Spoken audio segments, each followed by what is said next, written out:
Dan sudah hadir bersama dengan kita Bapak Ibu, Bapak Handoko Ngadiman. Saya ingin perkenalkan dulu lebih lanjut gitu kan. Tapi mungkin saya bisa sambut dulu. Halo Pak Handoko dan juga istri yang hadir bersama dengan kita, Ibu Christine. Selamat pagi. Selamat pagi. Shalom Bapak Ibu semuanya. Selamat pagi Bapak dan Ibu semua. Bagaimana sehat Pak Handoko, Bu Christine? Sehat, puji Tuhan. Puji Tuhan ya. Oke, sebelum kita nanti langsung ke sesi Bapak dan Ibu, kita izinkan kami untuk memperkenalkan terlebih dahulu ya, tak kenal pengantar saya. Boleh tampilkan mungkin profilnya?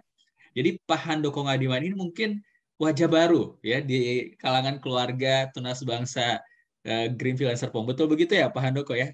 Ini mungkin kali pertama ya Bapak Ibu itu hadir di tengah-tengah keluarga orang tua kami, betul ya? Di Greenfield sama Serpong. Iya betul yang di Greenfield sama Serpong ya. Oke, jadi makanya Bapak Ibu kita harus sama-sama yuk kita kenal beliau lebih lanjut. Jadi beliau ini adalah National Director dari Compassion Indonesia. Dan pastinya bekerja selama 10 tahun di Compassion International Ministry di Indonesia dan Asia. Mungkin Pak Handoko sedikit aja, Compassion ini adalah pelayanan di bidang apa Pak sebenarnya? Sedikit saja. Ya, Compassion adalah pelayanan Kristen untuk pengentasan kemiskinan anak. Wow. Dalam nama Yesus. Jadi pendekatan holistik ya. Dari kandungan sampai usia 22 tahun. Kurang lebih begitu untuk keluar. Dan ini sudah tersebar di seluruh Indonesia ya Pak ya. Hampir seluruh kota di Indonesia ya kalau tidak salah. Di Indonesia ada 160.000 lebih anak. Di dunia ada 2,2 juta anak lebih. Wah, luar biasa. Dan thank you Pak untuk sharingnya. Nanti kita akan, Bapak Ibu mau Google silahkan, langsung search aja di Google, Handoko Ngadiman. Pasti muncul langsung nama beliau dan foto-fotonya. Dan beliau seperti Bapak Ibu tahu, lihat di foto adalah Bapak dikaruniakan satu orang anak, namanya Samuel. Dan sekarang bekerja juga di bidang profit dan non-profit di Indonesia sebagai konsultan. Jadi tidak hanya melayani di Compassion, Pak Handoko juga sebagai menangani infrastruktur, business development, leadership, dan holistic development banyak sekali.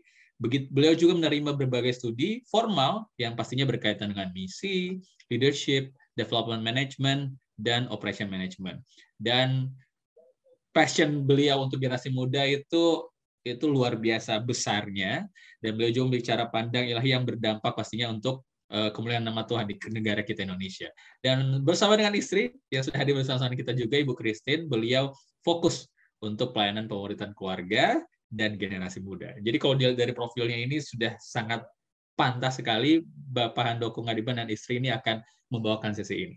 Oke, tanpa berlama-lama lagi, silakan saya kasih kesempatan kepada Pak Handoko dan Bu Christine. Namun sebelumnya saya ingatkan, orang tua yang sudah tidak sabar untuk bertanya, bisa tuliskan dulu pertanyaannya, langsung kirimkan pertanyaan di kolom chat kepada admin, maka nanti pertanyaannya jika cukup waktu akan ditanyakan kepada narasumber langsung. Waktu dan tempat dan layar disilakan kepada Pak Handoko dan Ibu Christine. Ya, terima kasih. Terima kasih.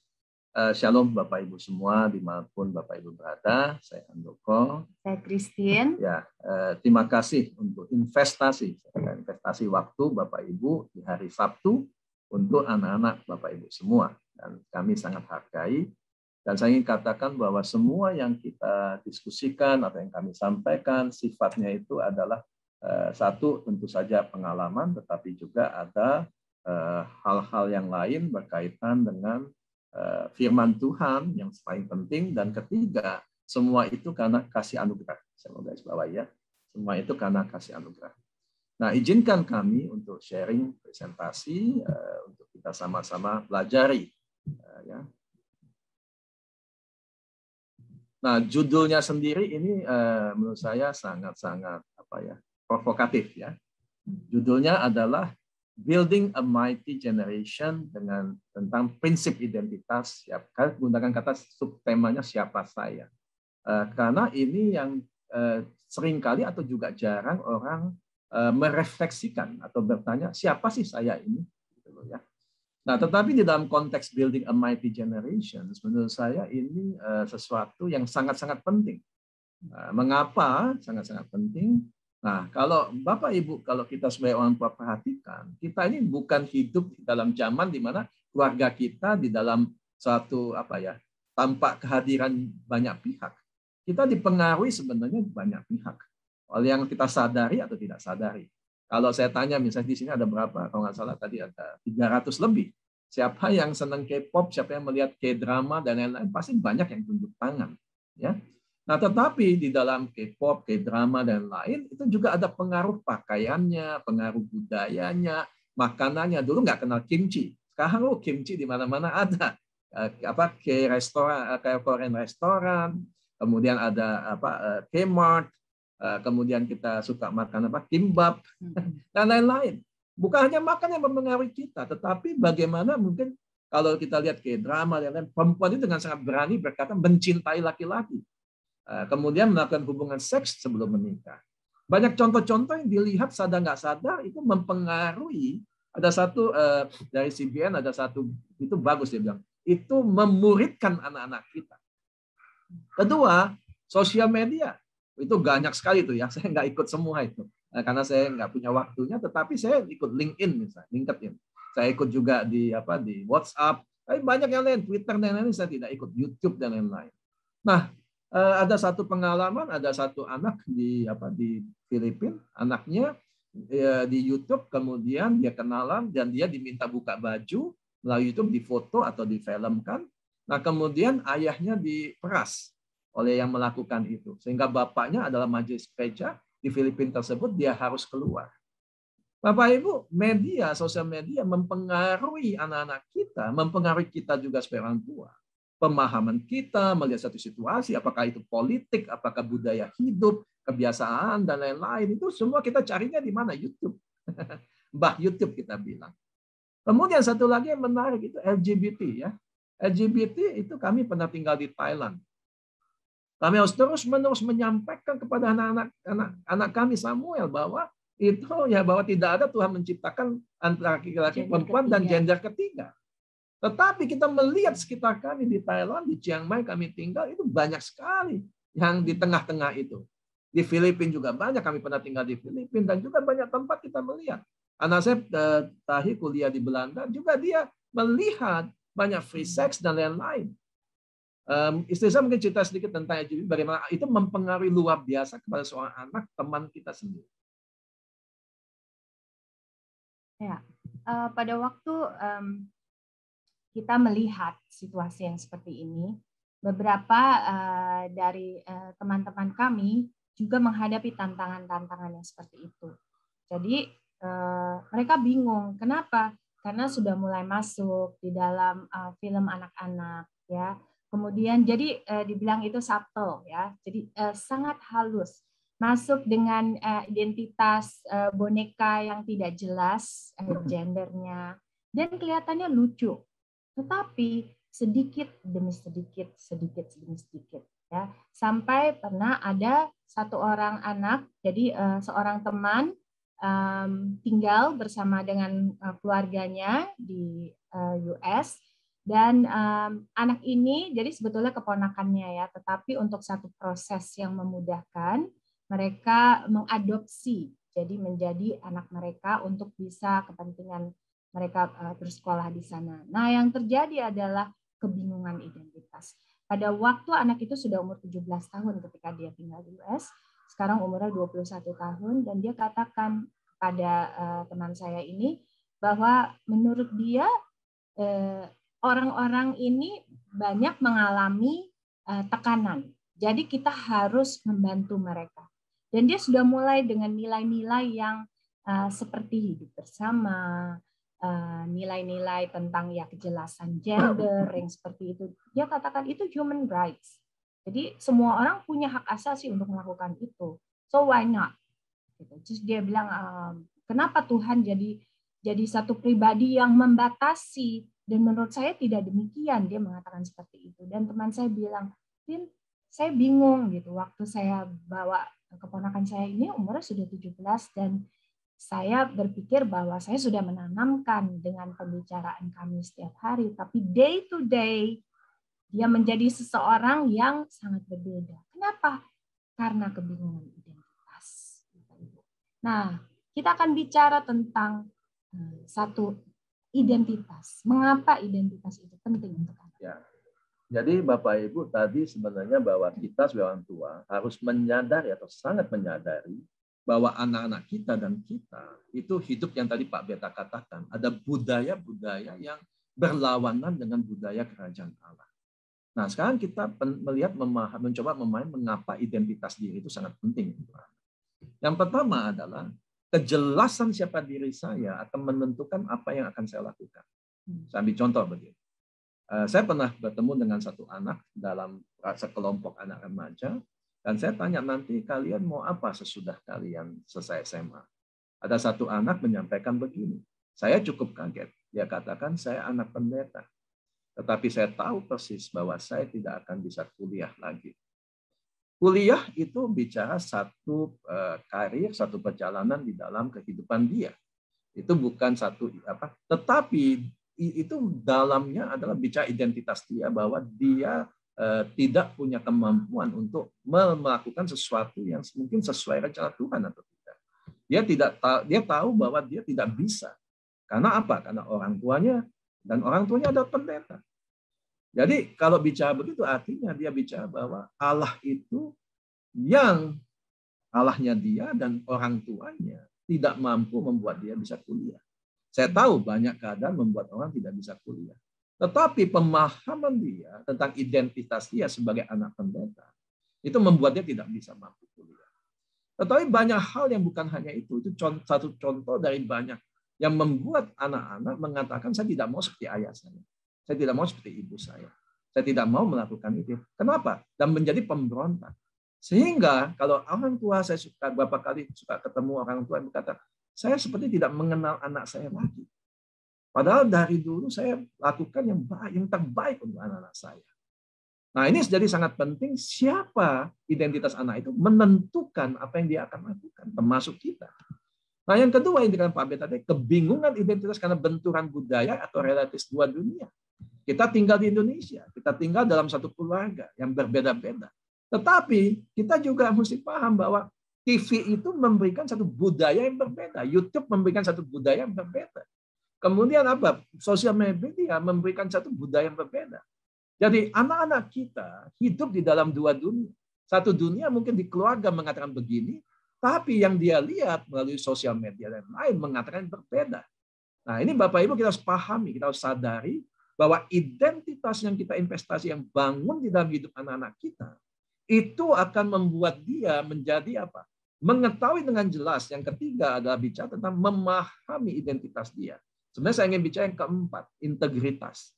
Jadi anak itu akan memahami kalau dia tahu identitas dia tahu apa yang dia pikirkan, yang dia katakan, dia lakukan, itu sama semua dengan kehidupan pribadi maupun di publik.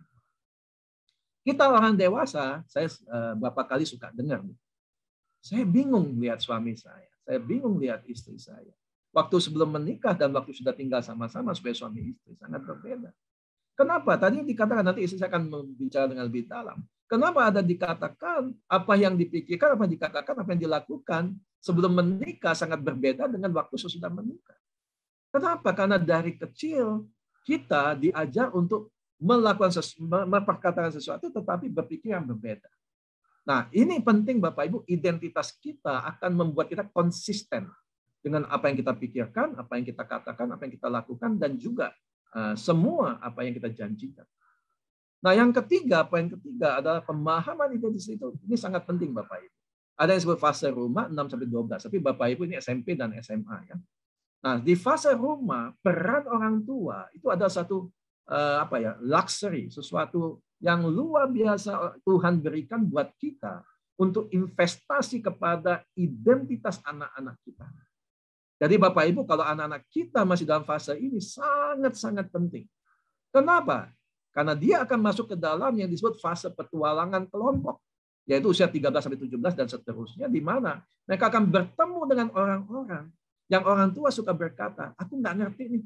Kalau anak-anak saya itu kok ngomong kalau dia sama anak-anak lain senang sekali pergi, sudah tidak mau lagi pergi sama orang tuanya. Anak-anak saya itu lebih dengar kata teman-temannya daripada saya.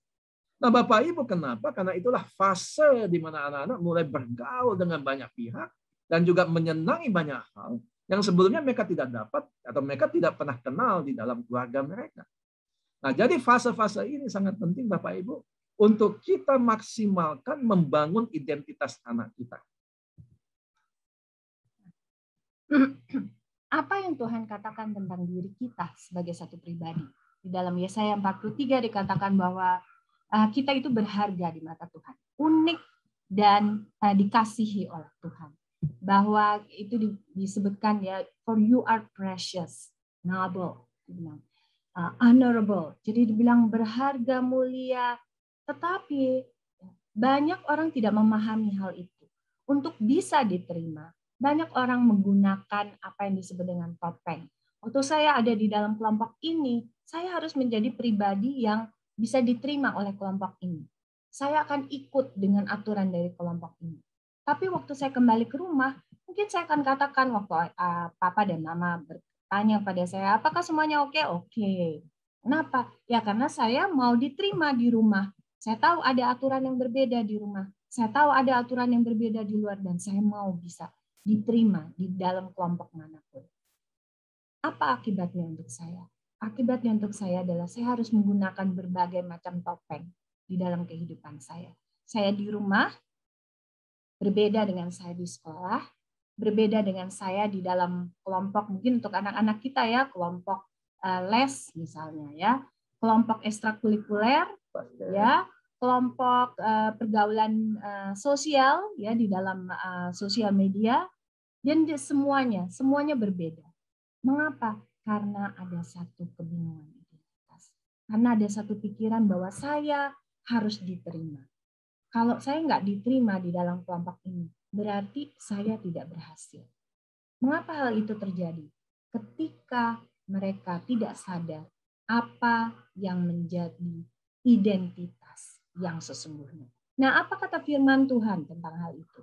Firman Tuhan mengajarkan bahwa kamu adalah umatku, kamu berharga di mataku, dan Tuhan melakukan segala rencananya yang mulia. Dikatakan anak kerajaan, ahli waris. Nah, kalau kita tidak menyadari identitas kita yang utama sebagai anak-anak Tuhan, maka kita tidak akan tahu apa sebetulnya misi kita.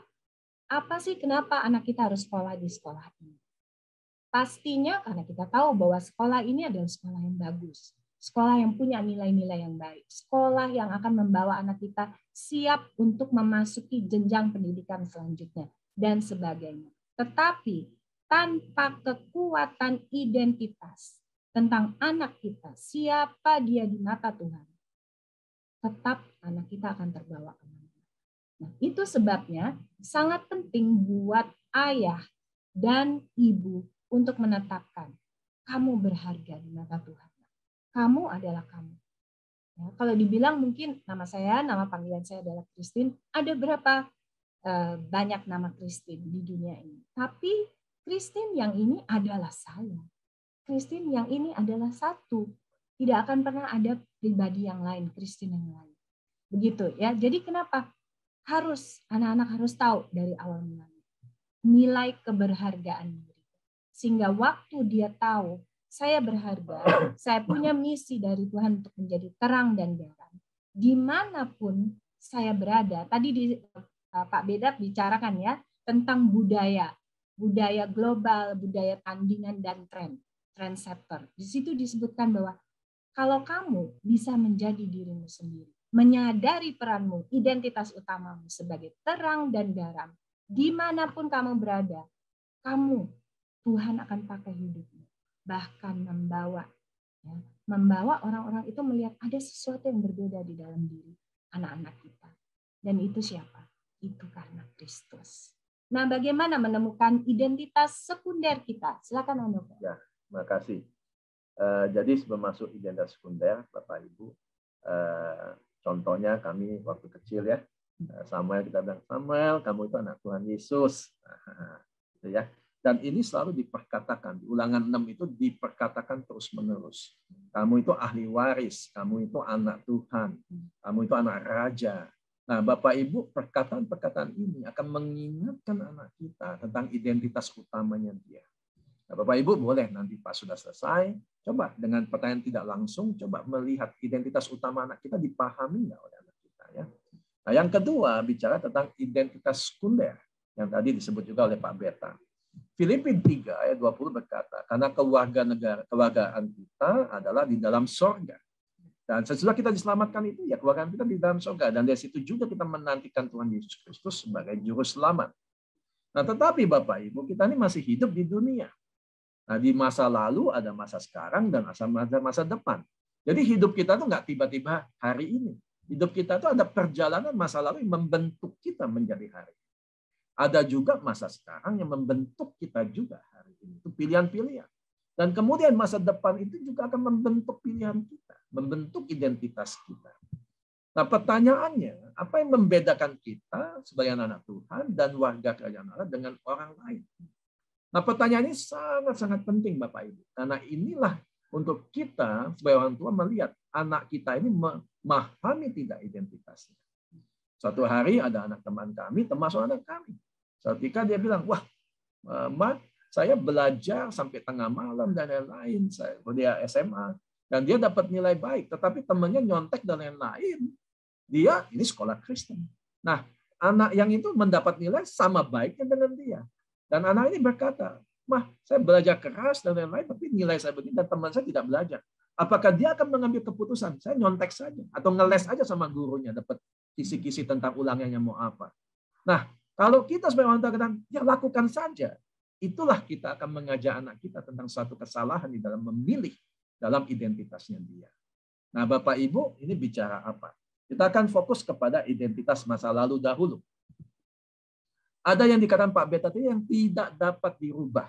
Jadi kita nggak bisa rubah mau apapun ya, Bapak Ibu ya.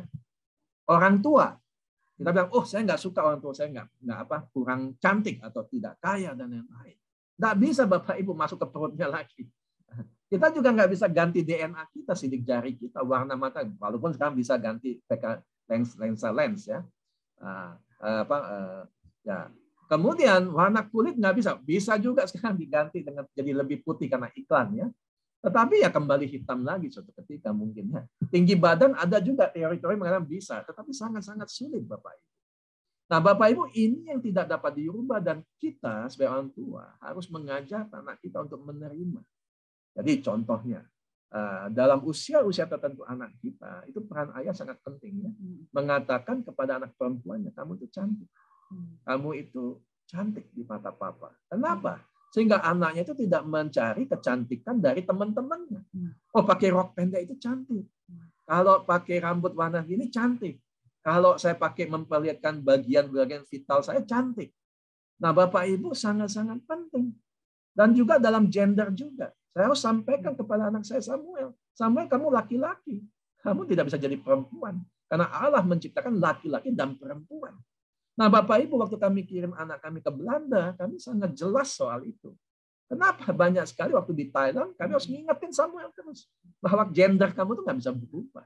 Mau kamu operasi apapun, operasi kelamin dan lain, nggak bisa. Karena Allah itu menciptakan kamu laki atau perempuan. Nah, yang berikutnya pengalaman hidup.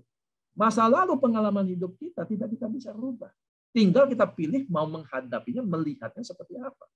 Bahwa ada anak kami pernah dibully, ya dibulinya nggak pernah bisa hilang. Dia pernah dibully, itu masa lalu pengalaman hidup dia. Itu satu kenyataan yang yang kita harus terima.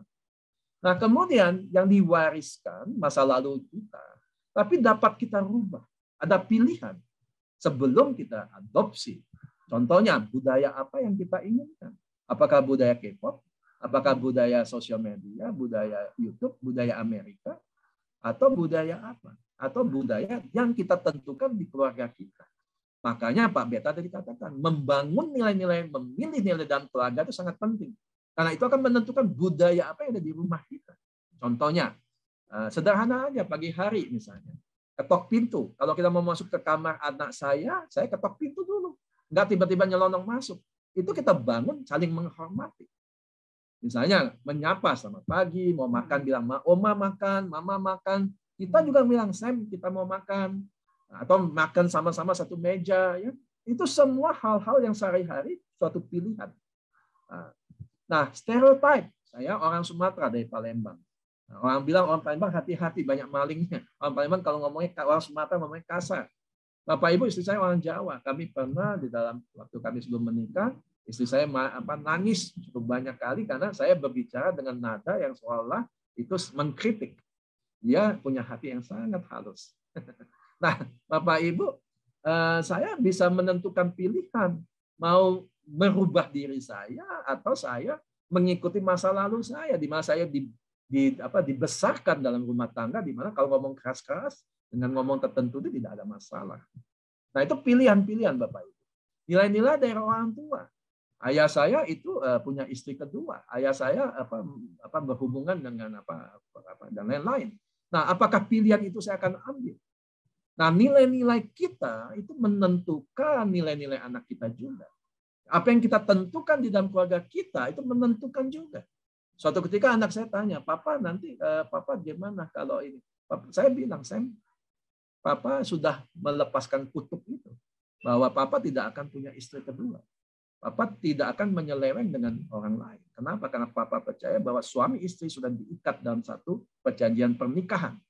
Nah, ini Bapak Ibu nilai-nilai yang kita berikan kepada anak-anak kita. Nah, keputusan dalam bereaksi pada pengalaman hidup.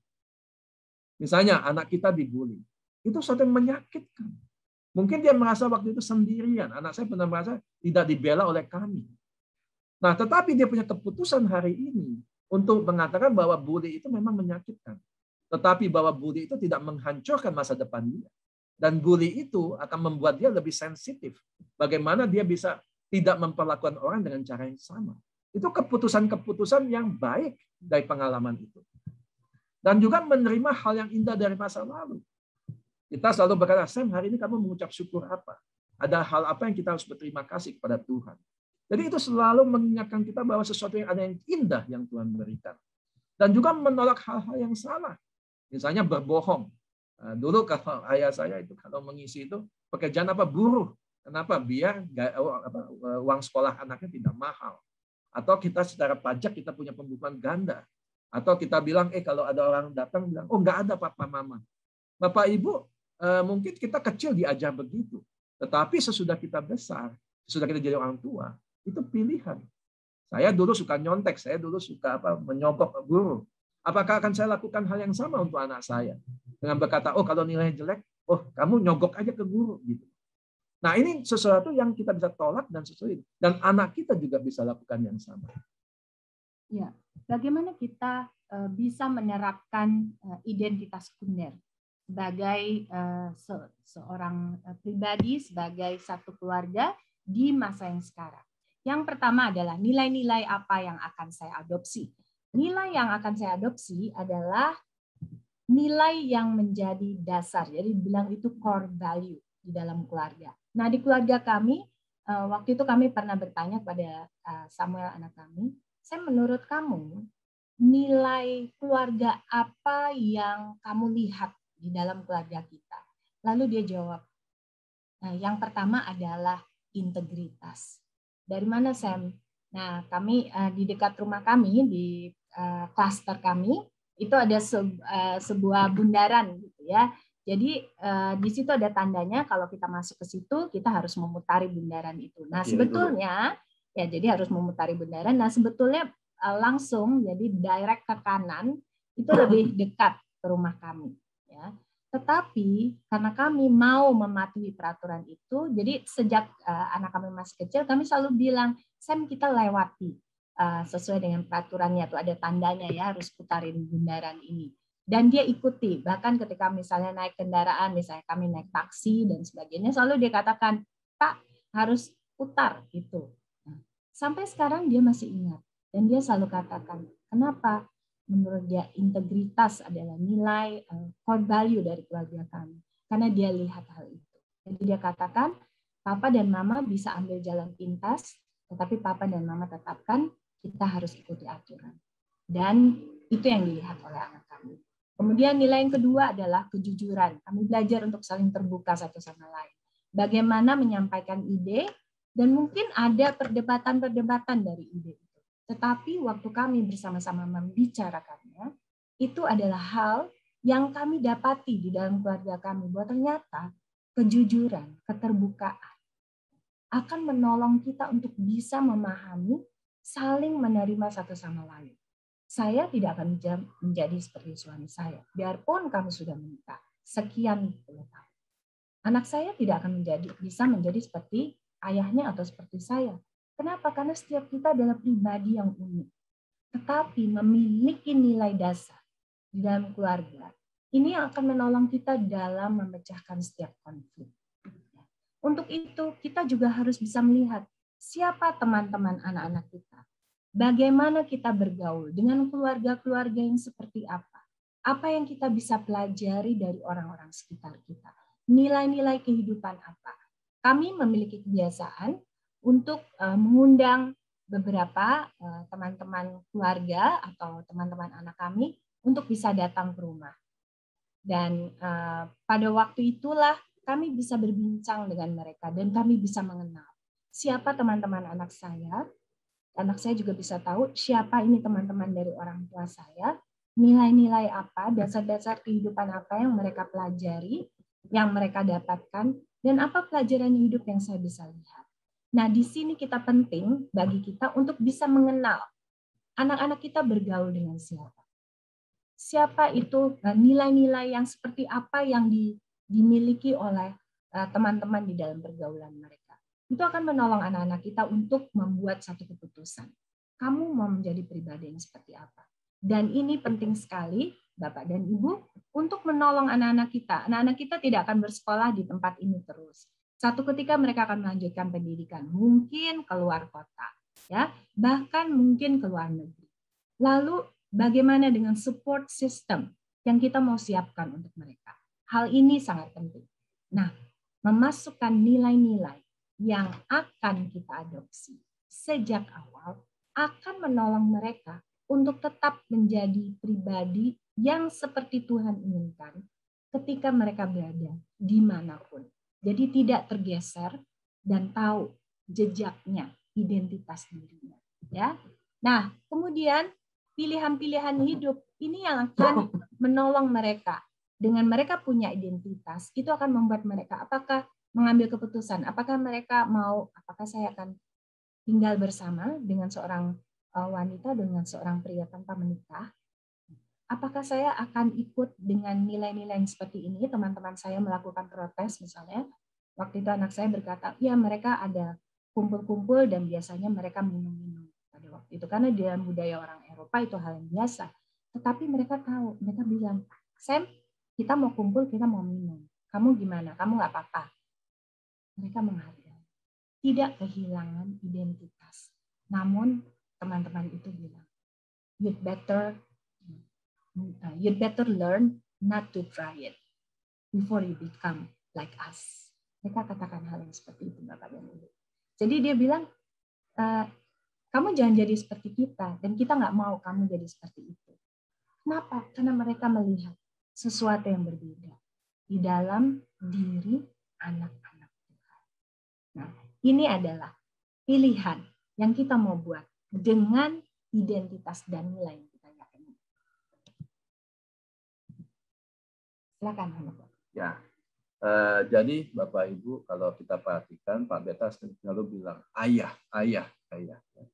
Nah, ayah itu tidak sendirian. Ayah itu bersama ibu dan ibu sebagai validator. Ada usia-usia di mana anak-anak itu ibu yang berperan, ada usia di mana ayah itu berperan. Nah, penting untuk kita ketahui hal ini. Nanti baca saja bukunya di dalam The Wordness of Father. Nah, yang harus menjadi orang pertama itu menjelaskan, atau saya gunakan kata menganugerahkan tentang identitas utama seorang anak. Nah, Bapak Ibu, yang tadi ditekankan berulang-ulang, anak Tuhan dan warga kerajaan Allah. Bapak Ibu, kita nggak punya hidup satu di dalam hari Sabtu Minggu di gereja, atau hari Minggu di gereja, Senin sampai Jumat hidup di tempat yang lain. Tidak, Bapak Ibu. Dimanapun kita berada, kita adalah anak Tuhan dan kita warga kerajaan Allah. Nah, anak kita harus paham tentang identitas utama ini, Bapak Ibu. Nah, yang kedua, dia itu mulia dan berharga di mata Tuhan. Jangan sampai kita sebagai orang tua malah kemudian menjatuhkan anak kita. Nah, kalau kita lihat dengan kacamata Tuhan, kita akan melihat anak kita itu sangat berharga di mata Tuhan, pusaka Allah. Kita itu dipakai Tuhan untuk membentuk mereka. Nah, ini anak-anak kita membutuhkan afirmasi, membutuhkan dalam hal-hal tertentu anak kami jatuh dalam dosa dan dia datang kepada kami, dia kata apa? Samuel jatuh dalam dosa. Dan kita harus mengatakan kepada dia, Samuel, firman Tuhan berkata seperti ini tentang dosa tersebut. Dan kami katakan bahwa yuk mari kita berdoa, dan tetapi kami katakan kamu itu berharga di mata Tuhan. Tuhan itu mengasihi kamu tanpa syarat. Jadi sangat penting dia tahu bahwa dia tidak perlu melarikan diri dari realitas bahwa dia jatuh dalam dosa. Tetapi dia diterima apa adanya, Bapak Ibu. Nah ini sangat penting anak kita untuk dia tahu kalau dia mengalami sesuatu kepada siapa dia datang. Nah Bapak Ibu, ini pertanyaan besar. Suatu hari atau mungkin di masa lalu ada anak kita mengalami sesuatu. Dia datang kepada siapa yang pertama? Atau dia datang pada temannya, atau gurunya, mentornya, sekolah minggunya, atau kepada kita sebagai orang tua. Kalau anak-anak kita tidak datang pada kita di masa-masa sulit dia, di masa dia tidak tahu ada jawabannya, Bapak Ibu, kita harus banyak investasi pada anak-anak kita. Suatu hari Samuel anak saya berkata, karena saya bolak-balik kalau dia tanya sama saya bilang, Sam, kamu coba cari jawabannya. Karena saya ingin dia mandiri, saya ingin dia untuk bisa, karena dia anak tunggal, Bapak Ibu. Tetapi satu hari saya menyadari saya salah.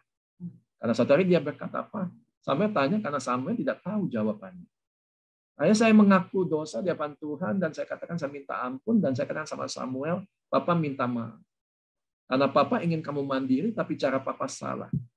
Nah Bapak Ibu sangat-sangat penting bahwa ini harus dilakukan dan juga bahwa dia sudah bebas dari dosa.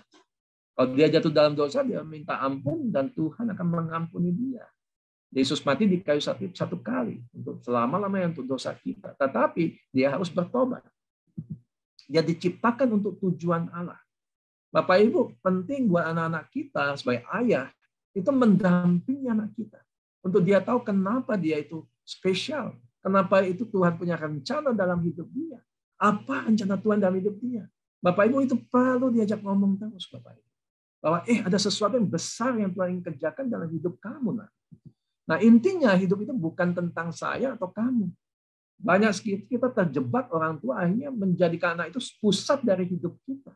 Anak kita bukan pusat dari hidup kita. Bukan sesuatu tanpa itu hancur semua. Enggak. Pusat hidup kita adalah Allah itu sendiri. Yesus Kristus itu sendiri.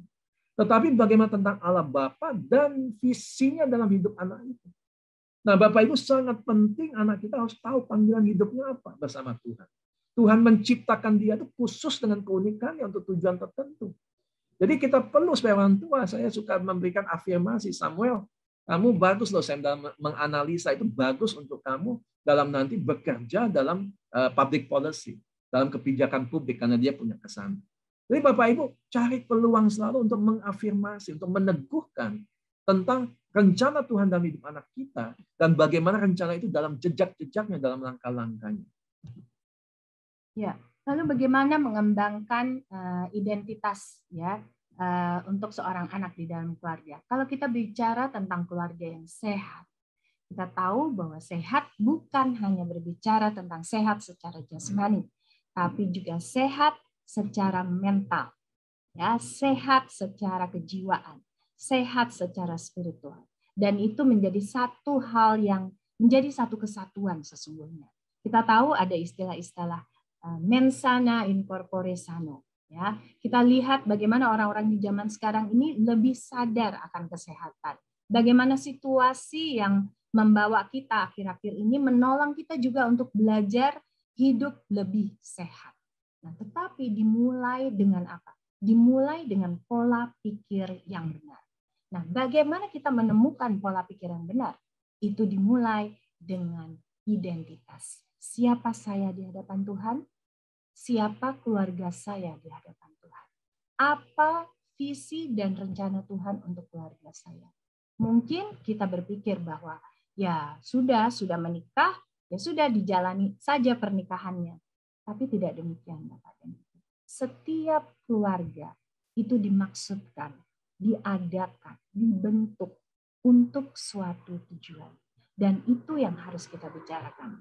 Itulah sebabnya tadi disebutkan, hidup ini bukanlah tentang saya dan kamu, tetapi tentang Allah dan misinya. Tentang Allah dan rencananya. Nah, bagaimana dengan nilai-nilai bersama yang kita mau bangun di keluarga kita. Mari Bapak dan Ibu duduk bersama dengan anak-anak untuk bicara. Mumpung sekarang anak-anak masih tinggal bersama-sama dengan kita dan usia belasan tahun juga adalah waktu yang baik untuk mereka berbicara sebetulnya nilai-nilai apa yang kita mau adopsi di dalam keluarga kita. Nah, waktu terjadi konflik, waktu terjadi perbedaan, ya, dan tidak menemukan jalan keluar, kita balik ke nilai itu. Oh iya ya, kita mau terapkan apa? Nilai integritas di dalam keluarga kita. Oh, kita mau menerapkan nilai mengasihi tanpa syarat. Oke, kalau kamu buat salah, ya, kita mau lakukan apa? Apakah kasih tanpa syarat itu juga berarti tidak ada konsekuensinya? Pasti ada konsekuensinya. Nah, itu yang akan menolong kita. Tapi anak-anak akan belajar bahwa even pada waktu mereka misalnya mengalami konsekuensi atau disiplin karena pelanggaran yang mereka lakukan, mereka bisa menerima. Kenapa? Karena mereka tahu bahwa kasih tanpa syarat menjadi nilai-nilai utama di dalam keluarga kita. Oleh sebab itu, saya dorong Bapak dan Ibu, ayo buat sama-sama dengan keluarga. Duduk bersama sambil ngobrol, makan, mungkin sambil menikmati cemilan-cemilan, kita ngobrol untuk bicarakan apa sih yang menjadi nilai-nilai utama dalam keluarga kita. Kalau memang belum ada, ayo sekarang kita cari sama-sama. Kita mau keluarga kita ini jadi keluarga yang seperti apa. Nah, itu yang kami lakukan dengan keluarga kami.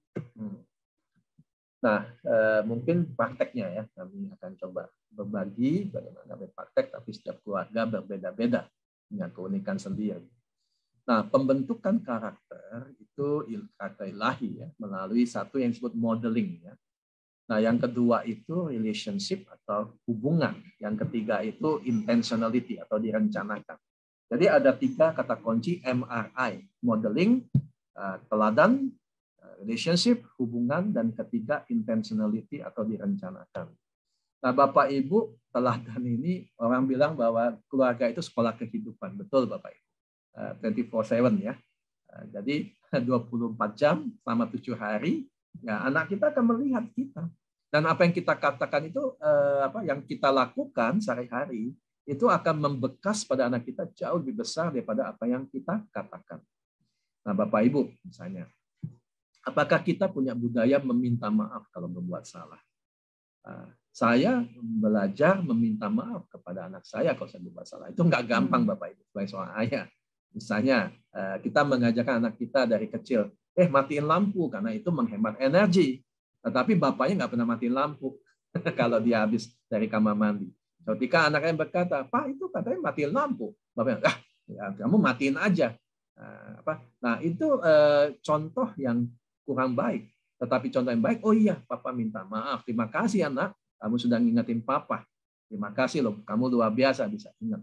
Nah, teladan-teladan ini sangat penting. Jadi orang tua yang saya katakan tidak pernah baca Alkitab, tidak akan pernah bisa meminta anaknya untuk baca Alkitab. Nah, saya ketemu orang tua yang merokok, sangat sulit untuk berkata pada anaknya, jangan merokok. Ya.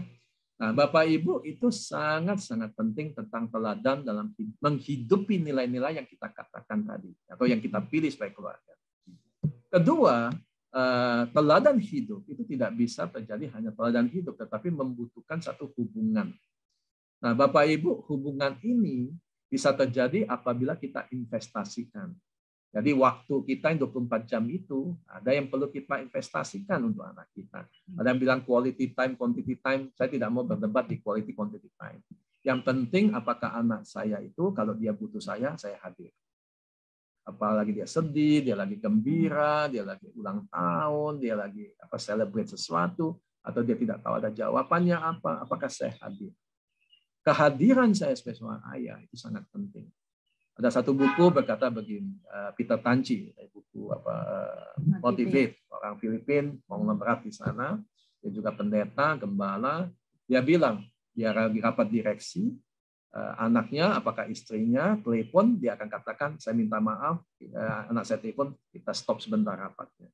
Itu contoh yang dia berikan. Yang saya lakukan kalau saya lagi rapat, kemudian anak saya berkata, mau ngomong sesuatu, saya bilang, Sam, boleh nggak nanti Papa telepon 10 menit lagi? Dan Papa akan telepon kamu. Nah, Bapak Ibu sangat penting bahwa kita melakukan hal itu.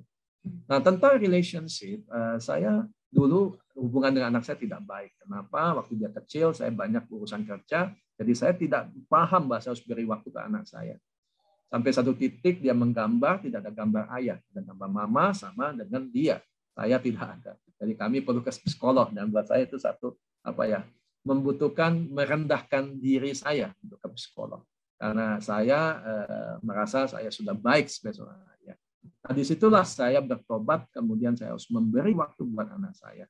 Bagaimana dulu duduk di mobil berdua, pembantu nggak ikut, istri nggak ikut, nggak tahu mau ngomong apa ke anak saya, karena nggak pernah ngobrol. Bapak Ibu, kita tanya ke diri kita, berapa menit sih kita ngobrol satu hari sama anak kita?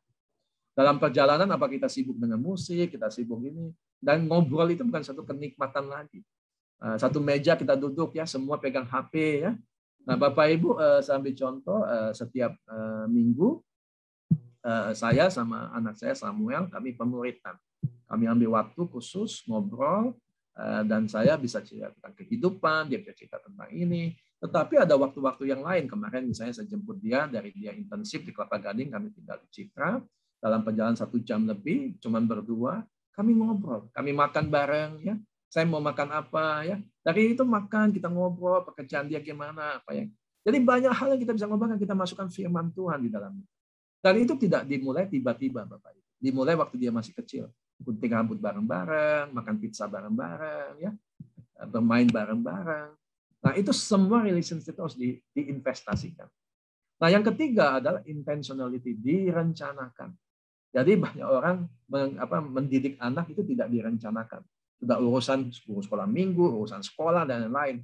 Malah istri saya dulu pendidik, istri saya mengatakan kadang ada orang tua yang marah sama gurunya. Kenapa nilai anaknya jelek?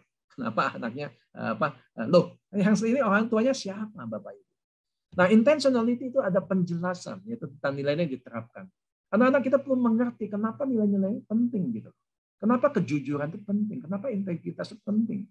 Kenapa hidup kudus itu tidak melakukan hubungan seks sebelum menikah itu penting? Itu semua perlu dijelaskan. Bukan berkata ini nggak boleh, ini boleh loh ya.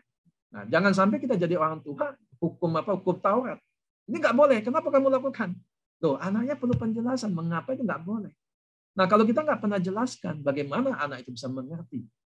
Nah, yang kedua adalah nasihat. Bapak Ibu, jangan sampai kita menjadi orang tua, kalau anak kita lihat kita, anak kita melihat bahwa orang tuanya akan memberi larangan atau marah-marah kepada kita. Nah, yang penting itu adalah memberi afirmasi dan koreksi. Saya belajar sama Christine 3 kali afirmasi, 1 koreksi. Contoh begini, wow Sam, kamu bagus loh Sam, kamu punya analisa yang baik gitu loh. Bapak belajar dari kamu. Yang kedua, kamu punya bisa proses thinking kamu baik gitu loh. Karena anak kami sudah selesai kuliah. Yang ketiga, kamu bisa memberikan respon terhadap analisa dan proses thinking kamu itu dengan artikulasi yang baik. Nah, itu afirmasi. Jadi apa yang menjadi kekuatannya kita afirmasi. Kemudian saya akan bilang, Sam, tapi ada satu yang kalau kamu mau, kamu lebih perkuat dalam hal ini. Jadi misalnya kalau ngomong, kamu kadang-kadang too much information. Karena dia punya karunia rohani adalah salah satunya mengajar, ya, nabi. Nah, tapi ada juga seringkali dulu di masa-masa lalu saya lakukan begini, Sam kamu salah begini, jangan ngomong begini, kamu kenapa banyak ngomong gini-gini. Nah, itu membuat anak jadi merasa bahwa dia itu salah. Nah, yang berikutnya adalah lingkungan yang spesifik untuk nilai itu menjadi bermakna. Sangat penting ada satu lingkungan yang aman, satu lingkungan yang kondusif buat anak-anak kita itu bisa melihat nilai-nilai itu bisa. Tadi yang istri saya kasih contoh. Misalnya kita bawa mobil tadi harus ke kiri dulu sebelum ke kanan. Nah, Bapak Ibu itu bicara integritas. Cari kesempatan-kesempatan untuk bisa membangun lingkungan tersebut. Nah, yang terakhir di sini dalam slide ini adalah pengalaman yang membentuk karakter. Bapak Ibu, banyak orang bilang, kenapa kamu kirim anak kamu ke Belanda untuk kuliah S1? Ya, itu istri saya kami sambil ngobrol gitu ya. Ini betul nggak keputusan kami? Karena waktu kami antar ke Belanda ya, istri saya cium ini bau apa ya? Oh, marijuana. Karena di sana bebas, tidak diperjualbelikan. Bahkan di tempat kami mengurus visa, kami melihat bagaimana video promosi Belanda itu juga adalah video salah satu yang dipromosikan adalah legalisasi pernikahan sesama jenis, dan itu dilihat. Maksudnya kita bisa tonton dari video itu. Ya. Nah, itu ada pilihan Bapak Ibu. Kami sesudah itu kami percaya bahwa waktu Tuhan untuk mengirim dia, untuk dia bisa mengalami dan menentukan pilihan hidupnya sesuai dengan identitasnya sesudah sekian tahun. Dia tinggal bersama kami dan identitasnya sudah dibangun, yaitu identitas kerajaan Allah. Mungkin Christine mau tambah. Ya, jadi kita bisa melihat, kita masuk ke slide yang berikutnya, kita bisa melihat bahwa identitas itu adalah siapa saya, ya, dan identitas ini akan menentukan karakter ilahi dan tujuan hidup saya. Kalau saya tidak tahu tujuan hidup saya, kalau saya sebagai ibu tidak tahu panggilan saya, kalau saya sebagai istri tidak tahu panggilan saya, misalnya suami saya sebagai suami tidak tahu panggilan hidupnya sebagai seorang suami, sebagai seorang ayah, kalau kami tidak tahu apa tujuan kami membentuk keluarga, kami akan kehilangan visi. Keluarga kami akhirnya akan terhanyut dengan nilai-nilai yang ditawarkan oleh dunia di sekitar. Anak-anak kami terlebih lagi, karena kita tahu bagaimana kemajuan teknologi juga membawa dampak yang positif maupun yang negatif untuk kita, apalagi untuk anak-anak kita sebagai orang-orang muda. Kalau mereka tidak tahu identitas mereka, siapa diri mereka, apa tujuan Allah untuk hidup mereka, maka dunia dengan segala ajarannya akan menjadi mentor untuk anak kita. Nah, bagaimana kita memilih siapa yang akan jadi mentor untuk diri kita? Siapa yang akan jadi mentor untuk diri anak-anak kita? Itu yang akan menentukan apa nilai-nilai yang kita mau terapkan di dalam kehidupan kita. Jadi Bapak Ibu, mari kita bangun keluarga yang sehat. Bukan hanya sehat secara jasmani, tetapi juga sehat secara emosi, sehat secara mental, sehat secara spiritual. Amen. Karena itu menentukan siapa kita. Dan tentunya kita tidak akan bisa membangun keluarga yang sehat seutuhnya, sehat secara holistik, kalau kita tidak tahu identitas di hadapan Tuhan. Amen. Nah, Bapak Ibu, yang terakhir saya ingin sampaikan begini. Bapak Ibu bisa baca di rumah masing-masing ya dengan suara masing-masing. Masa depan bukanlah tempat yang akan kita pergi, tetapi tempat yang kita persiapkan dan investasi bersama Tuhan untuk misi Allah. Saya ulang Bapak Ibu ya. Masa depan bukanlah tempat yang akan kita pergi, tetapi tempat yang kita persiapkan dan juga investasi bersama Allah. Saya ingin garis bawah, bersama Allah untuk misi Allah. Nah, Bapak Ibu, kita dikatakan orang tua itu diberi pusaka Allah, yaitu anak-anak kita. Kita sebagai orang tua itu diberi Allah anak panah di tangan pahlawan. Jadi tujuan Allah di mana? Kita sebagai orang tua itu memanahkan tepat pada sasarannya, itu tujuan Allah itu sendiri. Nah, Bapak Ibu, kita sebagai orang tua, kita adalah orang-orang yang sudah mengalami ujung ke ujung. Kita hari-hari ini mungkin sudah menemukan rencana Allah dalam hidup kita. Kita mengalami jatuh bangun, kita mengalami mencari kebingungan, dan kita sampai hari ini. Dan itulah yang kemudian kita wariskan kepada anak kita. Tentu saja bukan pengalaman kita saja, tetapi dengan banyak hal yang lain. Mungkin ada mentor, mungkin dengan firman yang sesuai dengan firman Tuhan, dan lain-lain, kesalahan kita, keberhasilan kita. Jadi dikatakan Ulangan 6 itu betul sekali. Dikatakan sampaikan berulang-ulang, ceritakanlah, ajarkanlah, beritahukanlah berulang-ulang pada waktu tidur, waktu bangun, waktu makan, waktu dalam perjalanan. Nah, Bapak Ibu, sangat-sangat penting itu terjadi, yaitu apa? Bahwa ada misi Allah di dalam hidup anak-anak kita. Nah, Bapak Ibu, kita sebagai orang tua itu satu privilege, satu yang sangat berharga, mempunyai anak-anak kita, pusaka Allah, anak panah di tangan pahlawan.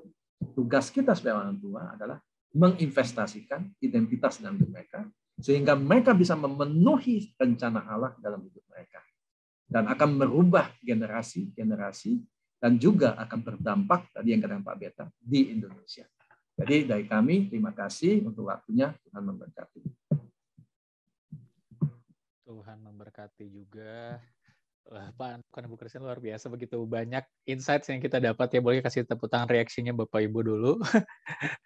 Wow, saya sampai banyak sekali catatan di sini, Pak. Tapi yang saya paling apa ya ingat gitu ya, perkataan yang dari Ibu Christine di awal gitu kan, mengenai bagaimana kita seharusnya itu cenderung manusia atau anak-anak itu memakai topeng, ya, topeng di rumah, di sekolah gitu ya, dan mereka itu menyesuaikan, seakan-akan bunglon menyesuaikan dengan kondisi supaya dia diterima, supaya dia dihargai, dihormati di tempat di mana dia inginkan, maka dia menggunakan topeng sesuai dengan kondisi tersebut, seperti itu ya. Ada pertanyaan, ada menarik yang saya ingin bahas soal ini, tapi sebelumnya saya ingin menyiarkan juga kepada orang tua. Di sini kita buka ruang pertanyaan. Jadi Bapak Ibu yang mungkin sudah penasaran, sudah nggak sabar ingin bertanya, tidak hanya soal pertanyaan tentang materinya, tapi mungkin ada pengalaman atau Bapak Ibu yang ingin Bapak Ibu tanyakan gitu ya terkait dengan prinsip identitas ini, silakan di kolom chat langsung tanyakan kepada admin dan akan ditampilkan. Nah, sepertinya sudah ada pertanyaan, tapi sebelumnya saya penasaran kembali ke tadi, Pak Andoko, Bu Christine, izinnya saya tanya, saya penasaran soalnya. Jadi ternyata memang kita alami, saya sebagai guru, kami sebagai guru sekolah melihat memang anak-anak cenderung memakai topeng kadang. Di sekolah dia bisa bertindak sebagai siswa yang misalnya ya sangat-sangat rajin, pintar gitu ya supaya diterima mungkin oleh guru-guru dan teman-temannya. Tapi ketika di rumah kita suka mendengar kabar cerita dari orang tua sebaliknya. Gitu. Tapi yang menariknya di sini ya, ternyata nggak cuma anak-anak, kadang juga mungkin orang tua bisa seperti itu juga. Di rumah dia mencoba untuk mungkin menjaga wibawa misalnya di depan anak-anak ya, jadi tegas gitu ya, disiplin, tapi ketika mungkin di tempat kerja itu jadi pribadi yang berbeda. Nah itu mungkin yang saya amati itu fenomena yang mungkin terjadi gitu juga, tidak hanya di anak-anak tapi di orang tua juga mungkin seperti itu. Mungkin ada tanggapan dari Pak Handoko, Bu Christine tentang hal ini. Nah, saya akan sampaikan, tapi saya ingin katakan hidup pakai topeng itu capek sekali. Ya, yuk. Ya, nah kalau kita baca buku itu ya Bapak Ibu, saya rekomen ya. Ini bukan promosi, tapi jujur saya rekomen buku ini. Kalau Bapak Ibu bisa dapatkan mungkin versi yang bahasa Inggris lebih jelas kelihatannya. Tapi yang saya dengar sedang direvisi juga untuk versi bahasa Indonesia. The World Needs a Father. Kita semua ini adalah produk dari keluarga kita masing-masing, right? Betul ya? Saya berlatar belakang keluarga dengan dua budaya. Kami keluarga Jawa tapi tinggal di Jakarta, berpindah-pindah karena pekerjaan orang tua, dan itu menciptakan saya dengan tipe pribadi yang seperti ini. Semua kita seperti itu, dan kita juga memiliki pengalaman di masa lalu yang membentuk kita menjadi pribadi yang seperti ini. Tetapi ada satu hal, inilah sebabnya dikatakan bahwa bagaimana saya di hadapan Tuhan, itu yang akan menolong saya untuk menjadi pribadi yang seperti apa. Kalau saya ada di tempat pekerjaan, apakah saya akan menjadi Kristen yang seperti ini? Kalau saya ada di rumah, apakah saya akan tetap menjadi Kristen seperti ini? Kalau saya ada di luar, bergaul dengan teman-teman saya, istilahnya mungkin ngopi-ngopi, ya, ngopi-ngopi bahagia yang suka orang-orang bilang ya, ngopi-ngopi happy, kopi-kopi cantik. Apakah saya juga tetap akan jadi pribadi Kristen yang seperti ini? Itu menentukan ketika saya sudah mengalami pembaruan, ya, pembetulan, dibilang kita semua bawa, dan itu di buku itu dibahas luka yang disebabkan oleh ayah kita, oleh ibu kita. Tapi anyway, kita semua memang tidak ada yang sempurna. Itu suatu proses berjalan. Menemukan diri saya yang sesungguhnya di hadapan Tuhan. Itu yang akan menolong. Itu. Silakan. Ya, sambil contoh gini ya Bapak Ibu ya. Ini realitas hidupnya. Kami mengajak anak kami untuk berpikir kritis. Mengatakan apa adanya. Ketemu omanya angkatan dari zaman suhu gitu ya. Pernah guru di sekolah Chinese. Wah, dia bilang nggak bisa begitu. Jadi anak itu harus tunduk gitu. Nah, dia bingung kan? Tuh, satu sisi orang tua mengajarkan ya ngomong apa adanya. Kemudian dia di sekolah dia ngomong apa adanya, kritis, berpikir kritis. Buku ngomong gini dia mungkin bacanya lebih banyak dari gurunya mungkin. Nah, guru bilang, waduh ini anak kurang ajar, ini nggak boleh. Sama guru mesti hormat, mesti taat. Nah, dia bingung lagi kan. Kemudian ketemu temannya, dia ngomong begitu, temannya nggak suka. Karena dia nggak, wah ini anak terlalu apa ya, nggak terlalu apa, mungkin ngomongnya ekstrim. Gitu ya. Nah, Bapak Ibu, jadi anak itu jadi bingung. Sebenarnya dia harus gimana? Satu sisi dia harus belajar bagaimana seperti Paulus. Kata kebenaran adalah kebenaran, tapi di mana? Lagi bagaimana apakah cara menyampaikannya? Ya. Tetapi kalau tidak diberitahu dengan benar, anak itu akan pikir, oh kalau gitu saya ikut mayoritas. Kalau di sekolah kayak tadi Bapak katakan, di sekolah begini, ya sudahlah guru ngomong apa aja, gua nggak peduli lah, yang penting gua diam aja. Kalau diam gurunya senang gitu. Ketemu omanya, ya sudahlah, oma ngomong apa saya ikut aja. Nah, Bapak Ibu kadang-kadang kita tidak membuat satu lingkungan yang sehat buat anak-anak kita tidak pakai topeng. Ini satu realitas yang kita harus mungkin kalau orang diaudit ya. Betul. Dicek ulang. Ya, dan segala sesuatu itu dimulai dari rumah. Ya. Jadi kalau kita di rumah itu kuat, ya istilahnya, akarnya kan rumah. Jadi kalau akarnya itu kuat, fondasi rumahnya itu kuat, maka anggota keluarga itu dimanapun dia berada, dia akan menjadi dirinya sendiri. Begitu. Nah, itu bermula dan berbalik kepada keluarga. Maaf Pak Edward agak panjang. Ya, nggak apa-apa Pak, tapi sangat-sangat jelas gitu. Karena itu memang kejadian ya dialami sehari-hari yang kita temukan juga gitu ya. Jadi yang paling penting nggak peduli gitu kan, mau ketemu siapa, mau di mana. Tadi saya kutip, bagaimana saya atau kita sebagai anak ataupun sebagai orang tua di hadapan Tuhan. Itu yang paling penting ya Bu Pak ya. Luar biasa sekali. Oke, sudah ada pertanyaan sepertinya. Boleh mungkin operator bantu dimunculkan. Kita lihat Bapak ada pertanyaan dari orang tua. Oke. Silakan ya Bapak Ibu ya, bisa munculkan atau ditanyakan langsung karena kita masih punya waktu untuk bisa menjawab beberapa pertanyaan Bapak Ibu. Oke, pertanyaannya adalah mulai umur berapa peran Bapak dalam jati diri dan identitas itu anak itu penting? Karena semenjak COVID, sejak kemarin itu seandainya saat ini suami terpuruk, stres, pribadinya jadi berbeda buat anak-anak, dan apakah itu pengaruhnya besar? Dan apakah bisa diperbaiki, Pak? Bu, gimana kira-kira? Terima kasih. Nah, kalau kita lihat sebetulnya ini adalah teorinya Erik Erikson. Erik Erikson itu seorang pakar psikologi perkembangan yang dia membagi fase-fase perkembangan anak itu dalam konteks bermain. Nah, dikatakan di dalam fase rumah itu sangat menentukan bagi anak-anak peran ayah dan peran ibu untuk menentukan jati diri bagi anak-anak. Tetapi kalau sudah lewat fase itu, fase rumah itu 0 sampai kita mau bilang 0 sampai 12 tahun aja paling gampang ya. Nah, pada waktu usia 0 sampai 12 tahun itu sudah terlewat, apakah dengan demikian seorang ayah atau seorang ibu sudah terlambat dalam menetapkan jati diri anaknya? Tidak, ya. Masih tetap bisa selama anak itu tinggal bersama-sama dengan kita. Tetapi saya harus katakan dengan jujur bahwa itu awkward rasanya. Kenapa? Canggung. Seperti ini. Saya tidak pernah ngobrol dengan anak saya. Tiba-tiba saya bilang, ayo Sam, kita ngobrol. Nih ya, Mama siapin waktu. Ya, yuk, Mama mau. Dia akan pikir, what's wrong with you? Gitu ya. Kenapa tiba-tiba Mama jadi kayak begini? Maksudnya apa nih? Gitu. Kenapa? Karena canggung, karena selama ini tidak pernah ngobrol sama anak. Karena selama ini kita tidak pernah bangun hubungan itu.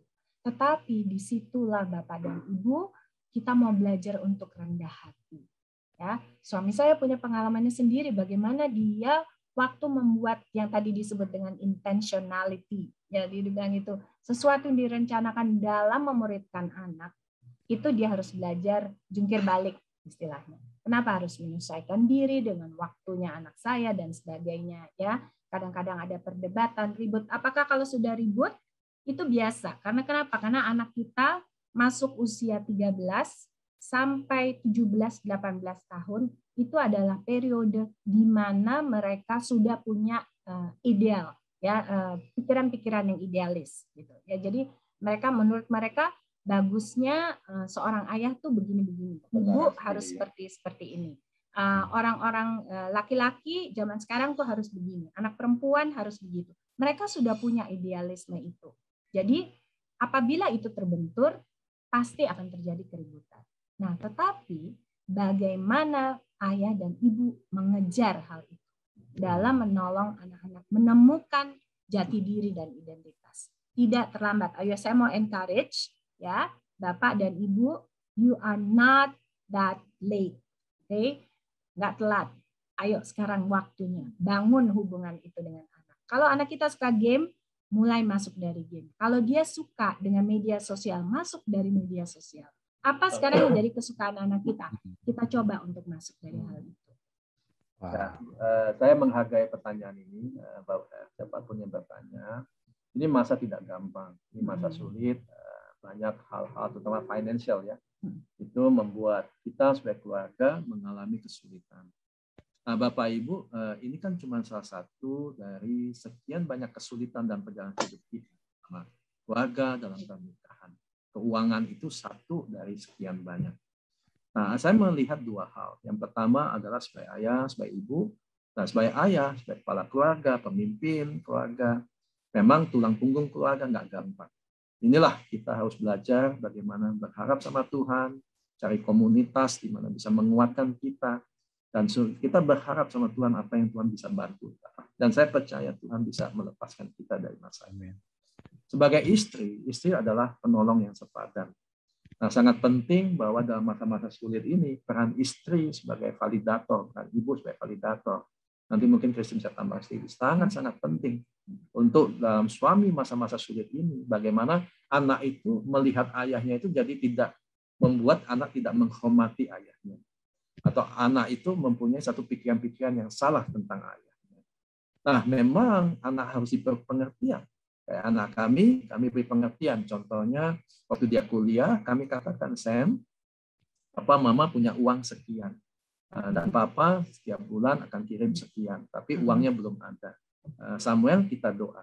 Jadi anak-anak itu perlu diajak bersama-sama untuk memahami situasi keuangan keluarga. Dan kedua, untuk mereka juga berdoa bersama-sama dengan orang tuanya. Jadi anak kami tahu bahwa dia keuangan orang tuanya tidak cukup untuk membayar sampai 3 tahun selesai. Tetapi itu bulan ke demi bulan itu perjalanan iman. Setelah dia pulang dia cerita, kalau sudah sampai di ujung bulan dia dak-dikduk karena uangnya cukup enggak untuk bayar kos dan lain-lain. Tapi itu mengajak anak kami untuk bagaimana dia melaporkan setiap bulan keuangan dia.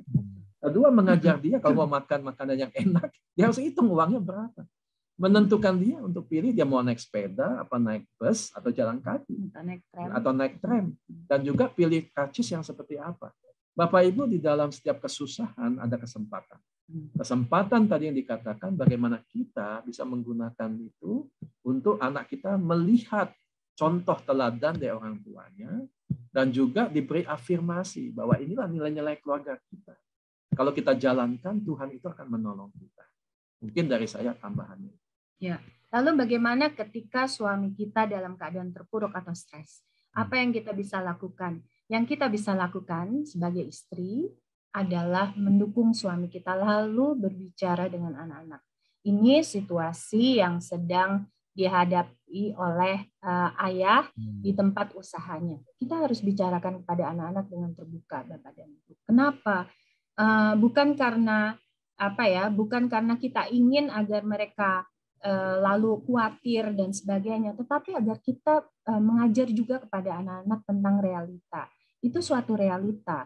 Dan bagaimana peran anak-anak untuk bisa mendukung ayah ketika dalam keadaan terpuruk, ketika dalam keadaan stres. Apakah ini akan menolong? Pasti sangat menolong. Ya, ketika kita katakan papa pasti bisa. Ayo papa, kita pasti keluar sama-sama dari masalah ini. Tadi dikatakan kenapa core value, ya nilai-nilai dasar di dalam keluarga itu penting untuk dikatakan. Mungkin sekarang kita terasa aneh, buat apa? Tetapi dalam keadaan yang seperti ini Bapak Ibu, ketika pandemi, stres, ketika ada dampak negatif yang melanda usaha-usaha kita, core value di dalam keluarga itu akan menolong kita. Apakah saling mendukung adalah nilai keluarga kita? Kita bisa katakan kita mau saling mendukung nih. Oke, sekarang kalau gitu apa? Di-cut. Mungkin ada budget keluarga yang harus dipotong. Oke, kita nggak ada acara pergi-pergi, makan-makan.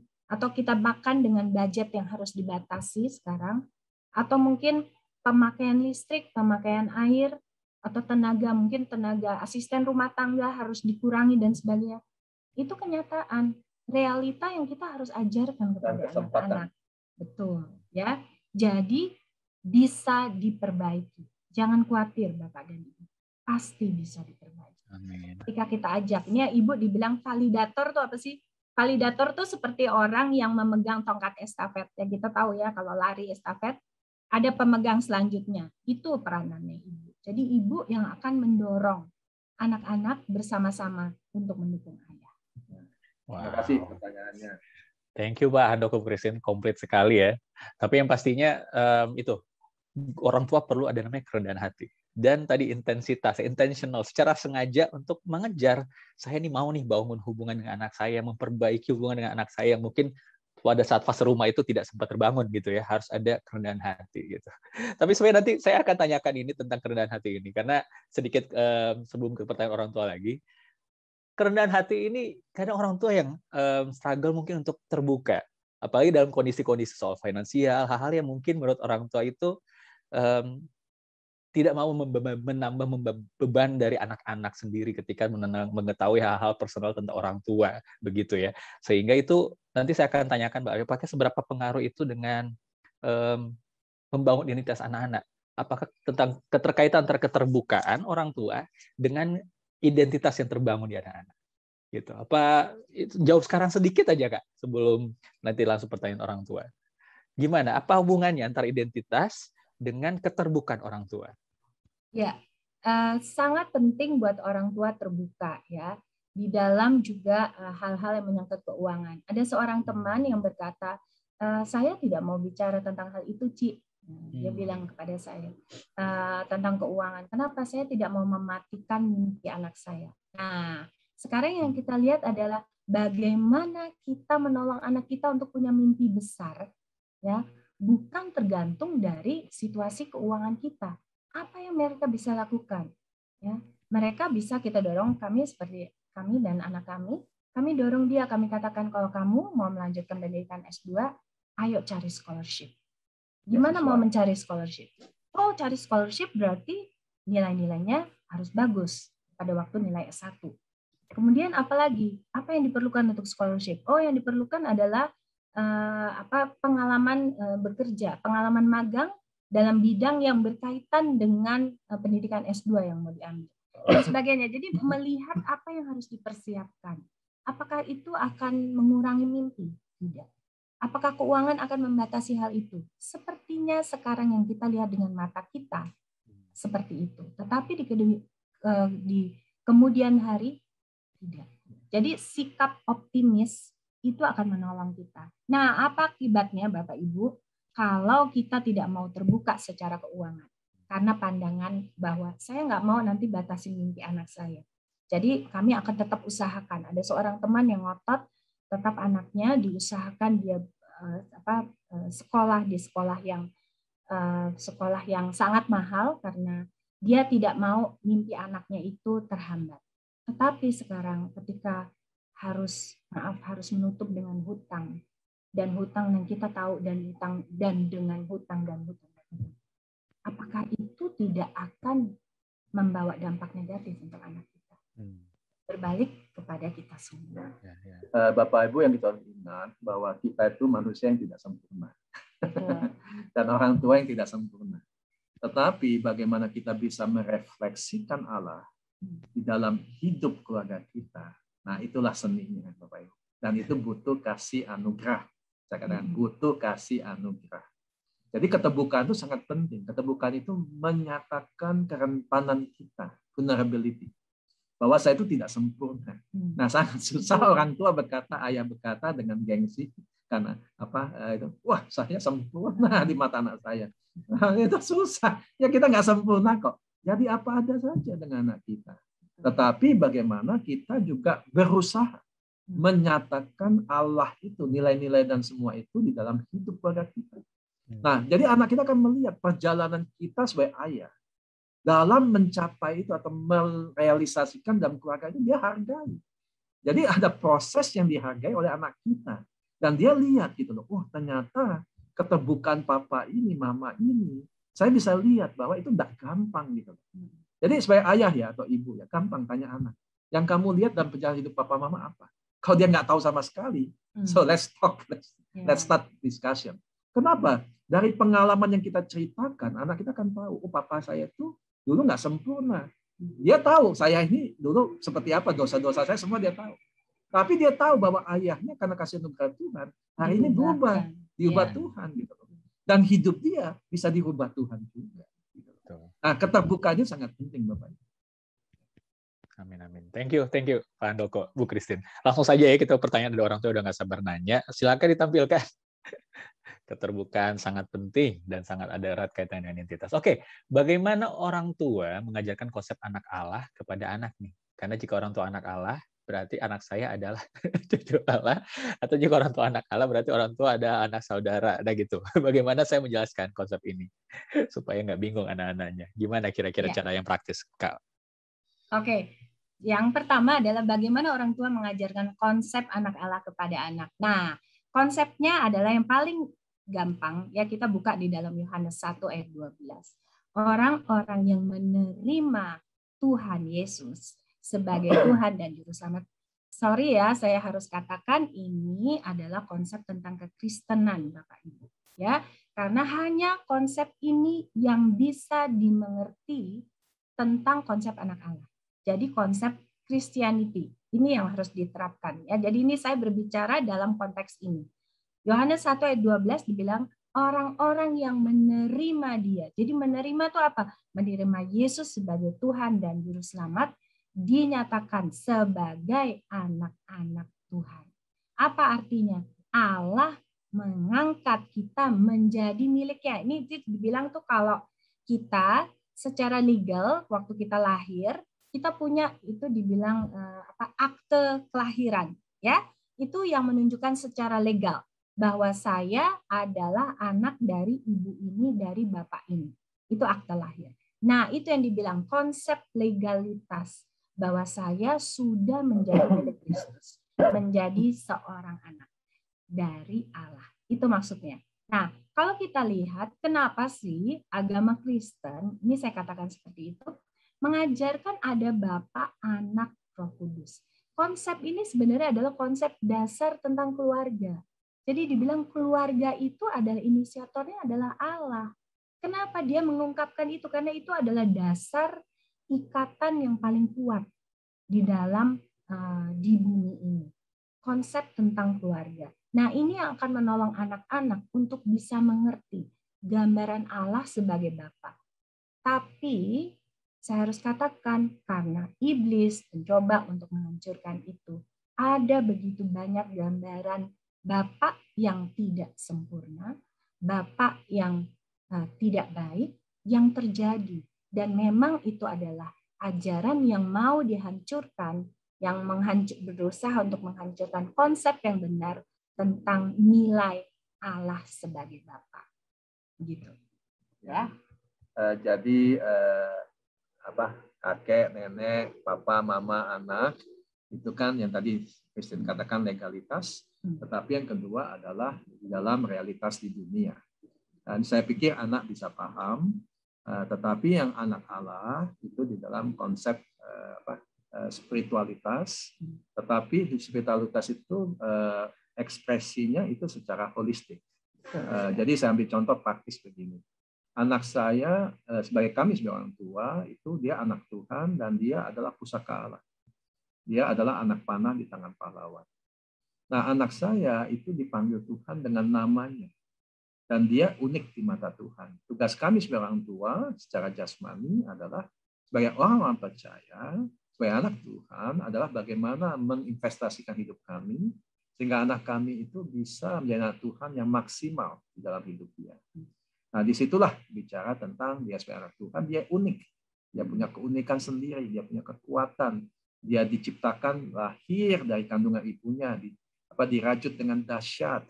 Nah, jadi anak-anak itu memang perlu diajar tentang konsep-konsep di dalam. Nah, ini Bapak Ibu penting buat kita sebagai orang tua juga mengeksplorasi dan juga belajar memahami firman Tuhan di dalam proses ini ya. Terima kasih ini pertanyaannya sangat baik.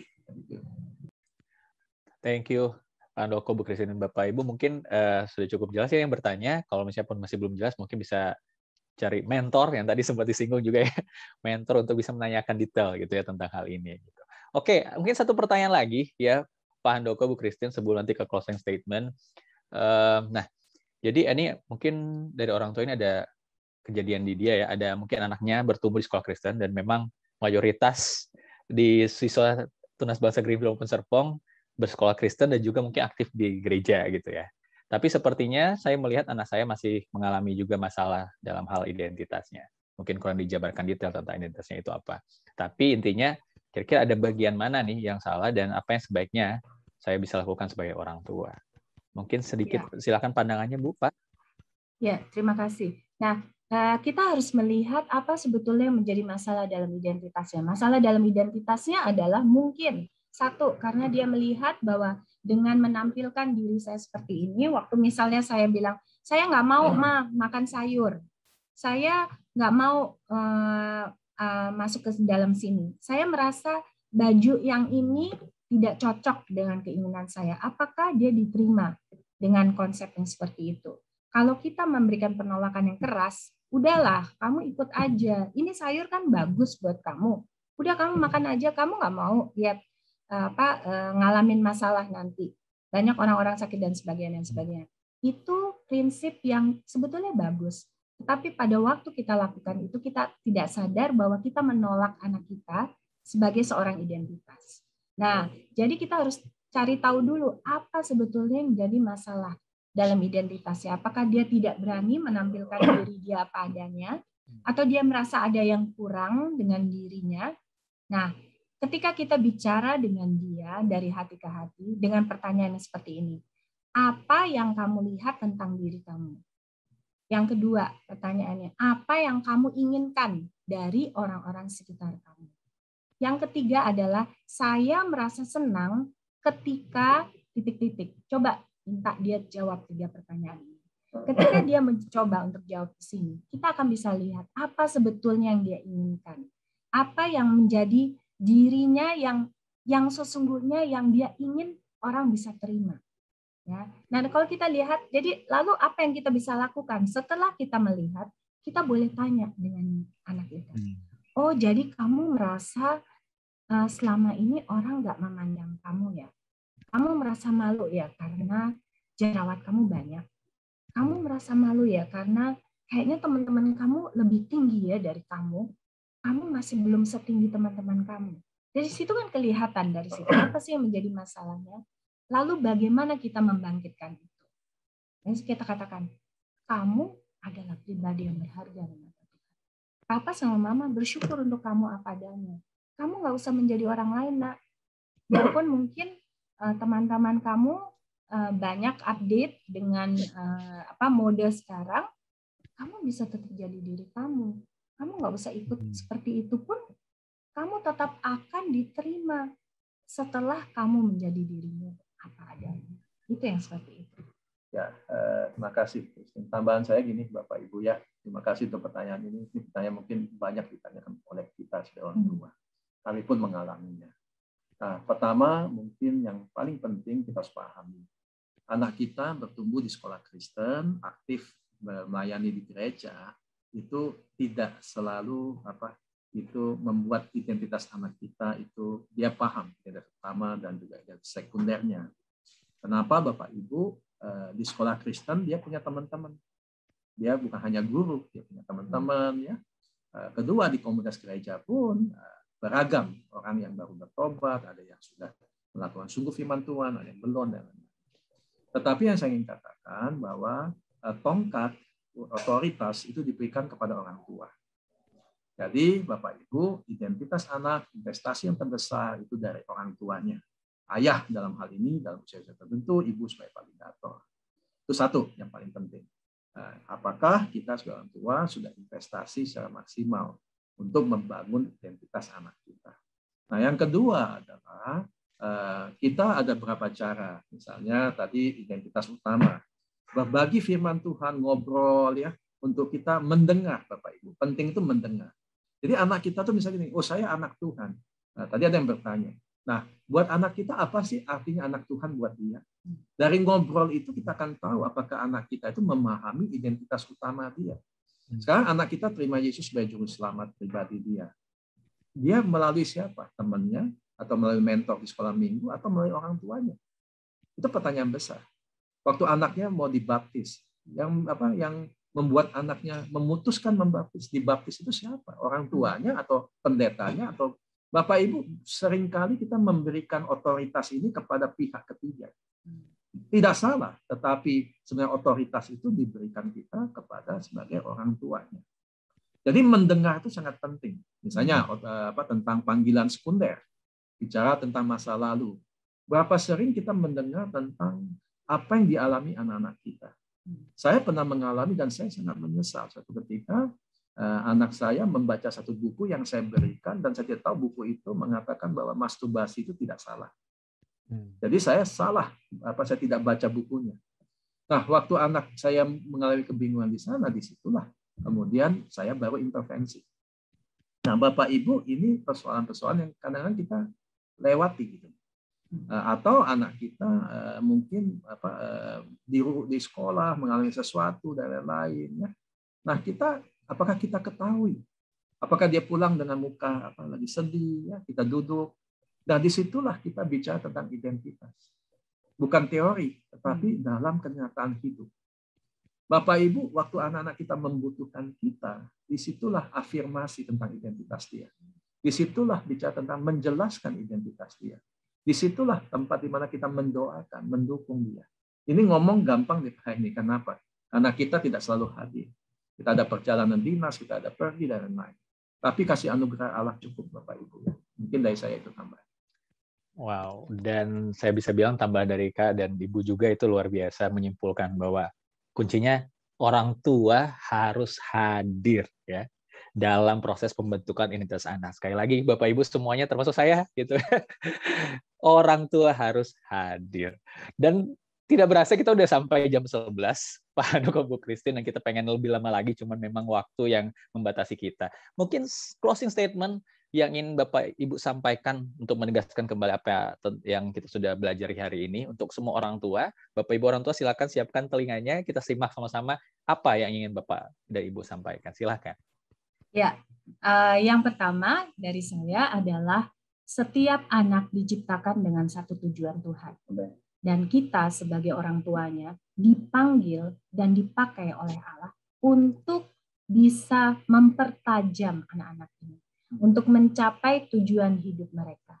Dan ayah serta ibu memiliki peran yang sangat penting sebagai alat untuk membentuk anak-anak ini. Nah, kita harus siap dan siapkan hati kita dengan menolong dia menemukan identitasnya di hadapan Tuhan. Ya, kalau dari saya, ya saya sebagai ayah ya, sebagai kepala keluarga, yuk sama-sama ayah-ayah, kepala keluarga ya, kita maksimalkan peran kita. Kita ambil tanggung jawab. Saya katakan tanggung jawab untuk investasi di dalam hidup anak-anak kita. Untuk hadir di dalam hidup anak-anak kita. Dan juga untuk rendah hati. Untuk mengatakan bahwa papa ini nggak sempurna. Tapi papa adalah otoritas yang dipercaya pada anak kita untuk membentuk anak kita, identitas dia sebagai anak Allah. Mungkin dari saya. Sekali kasih tepuk tangan Bapak Ibu orang tua buat Pak Handoko dan Ibu Christine, luar biasa insight-nya hari ini, dan saya pun pribadi belajar banyak walaupun saya belum membesarkan anak-anak remaja seperti orang tua yang saat ini hadir. Tapi saya pastikan bahwa kita semua, guru, orang tua, semua keluarga besar Tunas Bahasa Greenfield dan Serpong, kita belajar sesuatu. Ya, dan boleh kasih jempolnya, reaction-nya, tepuk tangan semuanya untuk Pak Handoko dan Bu Christine. Dan saya yakin bukan terakhir kali, kita akan ketemu lagi di sesi-sesi berikutnya ya, Pak Handoko, Bu Christine. Kami atas nama sekolah SMA SMP Kristen Tunas Bangsa Greenfield dan Gading Serpong mengucapkan terima kasih sekali buat kehadiran ya, buat waktunya Pak Handoko, Bu Christine.